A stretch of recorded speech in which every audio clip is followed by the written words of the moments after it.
Hi friends, welcome to Shyam home foods. ఈరోజు మనం restaurant స్టైల్లో ఎంతో రుచిగా ఉండే చిల్లీ చికెన్ని తయారు చేసుకుందాం. మరి ఇంకెందుకు ఆలస్యం, ప్రాసెస్లోకి వెళ్ళిపోదామా? ఇప్పుడు 1/2 kg బోన్లెస్ చికెన్ తీసుకొని శుభ్రంగా వాష్ చేసుకొని ఇందులోకి మనం 1 స్పూన్ అల్లం వెల్లుల్లి paste, 1 spoon chicken masala, 1 spoon కారం, అలాగే కొంచెం పసుపు, ఇప్పుడు రుచికి సరిపడా సాల్ట్, 1 స్పూన్ గరం మసాలా, అలాగే 1 స్పూన్ కార్న్ ఫ్లోర్, 1 స్పూన్ మైదా, అలాగే 1 అరచెక్క నిమ్మరసం వేసుకొని వీటిలన్నిటిని బాగా కలిసేంత వరకు బాగా మిక్స్ చేసుకోవాలి. ఈ విధంగా అంతా మిక్స్ అయిన తర్వాత ఇందులోకి మనం 1 ఎగ్ని బ్రేక్ చేసుకొని ఈ విధంగా వేసుకోవాలి. వేసుకొని వీటిలన్నిటికి బాగా పట్టేంత వరకు మిక్స్ చేసుకొని పక్కన పెట్టుకోవాలి. ఇప్పుడు డీప్ ఫ్రైకి సరిపడా ఆయిల్ పెట్టుకొని ఆయిల్ హీట్ అయిన తర్వాత ఈ విధంగా ఒక్కొక్క పీసెస్ కింద వేసుకొని బాగా గోల్డెన్ బ్రౌన్ కలర్ వచ్చేంత వరకు ఫ్రై చేసుకోవాలి. ఇవి 2 పక్కల ఈవెన్గా ఫ్రై అయ్యేంత వరకు ఫ్రై చేసుకోవాలి.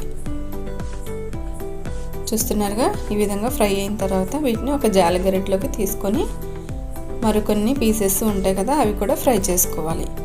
ఇప్పుడు మరో ప్యాన్లో 2 స్పూన్లు ఆయిల్ వేడి చేసుకొని ఆయిల్ హీట్ అయిన తర్వాత సన్నగా తరిగిన 1 స్పూన్ వెల్లుల్లి తరుగును కూడా వేసుకోవాలి. వేసుకొని 1 నిమిషం పాటు వీటిని హై ఫ్లేమ్లో ఫ్రై చేసుకోవాలి.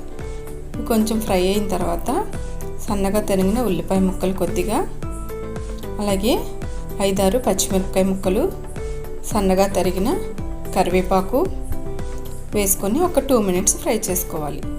2 మినిట్స్ ఫ్రై అయిన తర్వాత ఇందులోకి మనం 1 కప్పు క్యాప్సికమ్, అలాగే 1 కప్పు పెద్దగా కట్ చేసుకున్న ఉల్లిపాయ ముక్కలను కూడా వేసుకొని ఒక 2 మినిట్స్ ఫ్రై చేసుకోవాలి. ఇప్పుడు ఇందులోకి రుచికి సరిపడ సాల్ట్, కొద్దిగా పసుపు వేసుకొని, అలాగే 1 spoon red chilli sauce, 1 spoon tomato sauce, 1 spoon vinegar add చేసుకొని బాగా మిక్స్ చేసుకొని ఫ్రై చేసుకోవాలి. ఇవి హై ఫ్లేమ్లో పెట్టుకొని ఫ్రై చేసుకోవాలి. ఈ 2 మినిట్స్ ఫ్రై అయిన తర్వాత కొద్దిగా 1 టేబుల్ స్పూన్ కారం కూడా యాడ్ చేసుకొని ఫ్రై చేసుకోవాలి. ఇవి కొంచెం ఫ్రై అయిన తర్వాత 1/2 స్పూన్ మిరియాల పొడిని కూడా యాడ్ చేసుకొని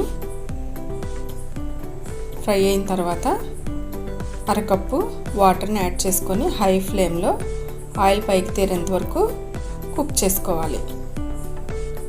ఇవి కుక్ అయిన తర్వాత ఇందులోకి 1 స్పూన్ కార్న్ ఫ్లోర్ వాటర్ని కలిపి ఇందులోకి వేసుకొని బాగా చిక్కబడేంత వరకు ఫ్రై చేసుకోవాలి. ఇప్పుడు ఇందులోకి ముందుగా వేయించి పెట్టుకున్న చికెన్ పీసెస్ని వేసుకొని బాగా ఈవెన్గా అంతా కలిసేంత వరకు ఫ్రై చేసుకోవాలి. ఫ్రై అయిన తర్వాత చివరిగా స్టవ్ ఆఫ్ చేసి సన్నగా తరిగిన కొత్తిమీరని వేసుకొని వేడివేడిగా సర్వ్ చేసుకుంటే చాలా బాగుంటుంది. మనకి అచ్చం రెస్టారెంట్లో ఉన్నంత టేస్ట్ మనకి ఇంట్లోనే వస్తుంది. మీరు కూడా ఇంట్లో ఒకసారి ట్రై చేసి చూడండి. ఎంతో సింపుల్ ప్రాసెస్లో మనకి చిల్లీ చికెన్ అనేది రెడీ అయిపోతుంది. ఈ వీడియో మీకు నచ్చినట్లయితే లైక్ చేయండి, షేర్ చేయండి, సబ్స్క్రైబ్ చేయండి, మరియు పక్కనే ఉన్న బెల్ ఐకాన్ని క్లిక్ చేయండి. Thanks for watching.